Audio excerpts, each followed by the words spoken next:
4 பார்க்க போகிறோம். Tips number 4ல் என்ன பார்க்க போகிறோம்னு பார்த்தீங்கன்னா, இந்த மாதிரி மொபைல் பாக்ஸை வந்து எப்படி ரீயூஸ் பண்ணுறதுன்னு பார்க்க போகிறோங்க. இந்த மொபைல் பாக்ஸுக்கு மேலே நான் டெக்கரேட் பண்ணுறதுக்காக கலர் டேப் வந்து எடுத்திருக்கேன். அந்த கலர் டேப்பை அழகாக அதனுடைய டாப்பில் வந்து பார்த்திங்கன்னா ஃபஸ்ட்டு ஒட்டி எடுத்துக்கிறேங்க.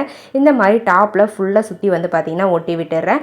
அதுக்கப்புறம் பாட்டம்லேயும் வந்து பார்த்திங்கன்னா ஒரு லேயர் வந்து அந்த கலர் டேப்பை அழகாக நம்ம எப்படி டாப்பில் ஒட்டினோமோ அதே மாதிரி கீழேயும் பாட்டம்லேயும் எல்லா பக்கங்களையும் கவர் பண்ணுற மாதிரி ஒட்டி எடுத்துக்கோங்க ஃப்ரெண்ட்ஸ். இதை வந்து ஒட்டி தான் ஆகணுன்றது இல்லை, ஒட்டாமல் கூட நீங்கள் யூஸ் பண்ணிக்கலாம். பார்க்க கொஞ்சம் நீட்டாக இருக்கும்ன்றதுக்காக நான் ஒட்டி எடுத்திருக்கேன். இதுக்கு பதிலாக நீங்கள் கிஃப்ட் அப்புறம் ஓல்டு கிளாத்தை கூட ஒட்டி எடுத்துக்கலாங்க. அவ்வளோதாங்க ஃப்ரெண்ட்ஸ்.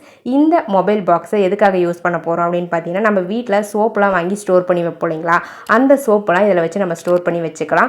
5லேருந்து 6 சோப் வரலும் தாராளமாக இந்த ஒரே ஒரு பாக்ஸில் வந்து ஸ்டோர் பண்ணி வைக்க முடியும். இந்த மாதிரி நம்ம ஸ்டோர் பண்ணி வைக்கிறதால எடுத்து யூஸ் பண்ணுறதுக்கு ரொம்பவே கம்ஃபர்டபுளாக இருக்கும், பார்க்கவும் நீட்டாக இருக்குங்க. பாருங்கள் எந்த அளவுக்கு க்யூட்டாக அழகாக இருக்குதுன்னு சொல்லிட்டு, ரொம்பவே அழகாக இருக்குது. உங்களுக்கு பிடிச்சிருந்தா மறக்காமல் நீங்களும் ட்ரை பண்ணி பாருங்கள். அதே மாதிரி ட்ரை பண்ணி பார்த்துட்டு ரிசல்ட் எப்படி இருந்தது அப்படின்றத கமெண்ட் செக்ஷனில் மறக்காமல் கமெண்ட் பண்ணுங்கள் ஃப்ரெண்ட்ஸ். உங்களுடைய நேமும் நம்மளுடைய சேனலில் வாசிக்கணும்னு ஆசைப்பட்டீங்கன்னா மறக்காமல் உங்களுடைய பாசிட்டிவ் கமெண்ட்ஸை இந்த வீடியோவுடைய கமெண்ட் செக்ஷனில் பதிவு பண்ணுங்கள். நெக்ஸ்ட் லாங் வீடியோவில் உங்களோட நேமும் கண்டிப்பாக வாசிக்கப்படுங்க.